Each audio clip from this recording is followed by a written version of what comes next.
POV, POV, point of view, whatever you want to call it, I convinced you to watch The Last Kids on Earth. The Last Kids on Earth is kind of like a dystopian world. It's after a zombie apocalypse, but they did a twist to the zombie apocalypse where there's also monsters involved as well. This show really is really good. I'm not gonna lie.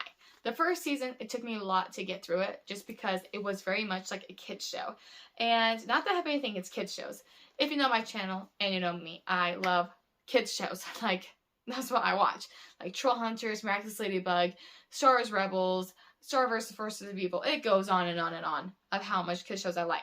But even watching this one, I was like, this is really kiddie. But it was actually really good. I'm really glad I stuck through it. So the first season, I mean, it's kind of hard. Every show that you watch, the first season, it's kind of hard to get through because, especially like depending on when it came out, like because like you don't know the characters yet, the story is just a little mid. But like once this first season ended, I was like, this is pretty good. But it was by the end of season 2 when I was like, this show is great. The story itself was insane. The story really picked up in season 2. Season 1, you know, you're still getting to know the characters and the story and like the plot and stuff. But season 2 was so good. I was like, wow, this is such a good show so far. And then season 3, with the character development and the character story throughout the show, like finally catching up to the story itself, I was in tears at the end of it. And I don't think it's ended yet. I hope not. It's been a while since they've made a new season. But I think that had to do with the dreaded COVID. Like, that's why. But anyways, so yes, Last Kids on Earth is such a good show. Mainly, like I said, that's what it's about. It's about an apocalypse with monsters involved as well. Now, if you like these shows, you have to watch Last Kids on Earth. If you like Troll Hunters, you need to like Last Kids on Earth because it's kind of like the same. The friendship between the characters, like being like a family, is pretty much the same as that as in Troll Hunters. The main character is so likable within Last Kids on Earth. Like, I was caring about Jack Sullivan, who's the main character of Last Kids on Earth, by like the 3rd episode. I was like, man, I want to know what happens to him. Kind of the same thing happened to me with Troll Hunters with Jim Lake Jr.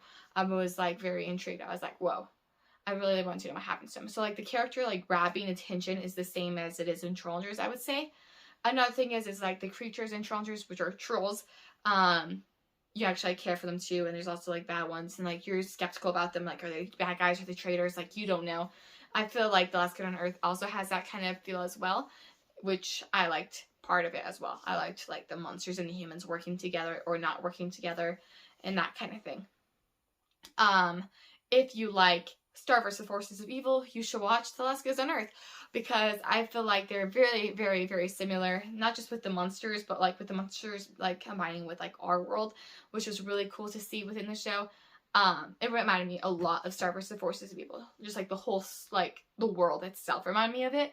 I was like, maybe this is like the same world, like after, spoilers to Star vs. Forces of Evil, after season 3, you know what happens if you've seen it, how like the worlds like combine. I was like, well, if this is it afterwards, but I don't think that's actually true. But it was just a theory.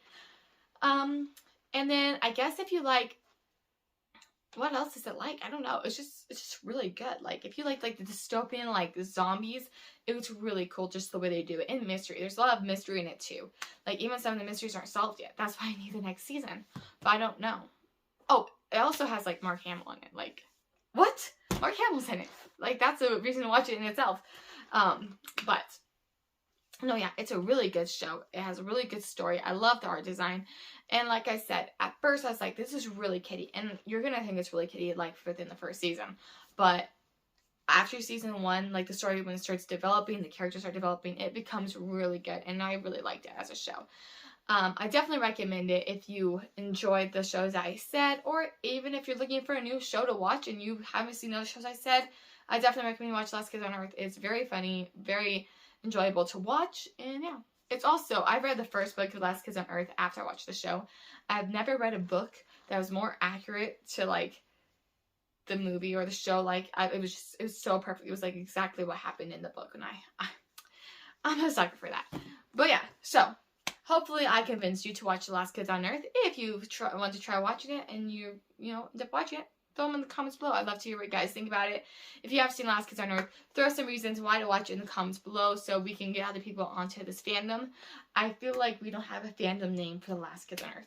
You know, like, lots of people have, like, fandom names. But maybe I'm not in the fandom name group yet, you know. Maybe I'm still too new to be included in the club of The Last Kids on Earth. Because technically, like, all fandoms have, like, clubs, you know, like groups. Like, if you're into Miraculous, you're a Miracular. Or How to Train Your Dragon. Well, I don't really know what you're called for How to Train Your Dragon. Maybe just smart, intelligent for, like, How to Train Your Dragon. But I don't know. Anyways, so yeah. So hopefully I convinced you to watch it. Make sure to like and subscribe. If you guys have any more video requests, throw them in the comments below as well. Keep it crispy and have a lively day, guys.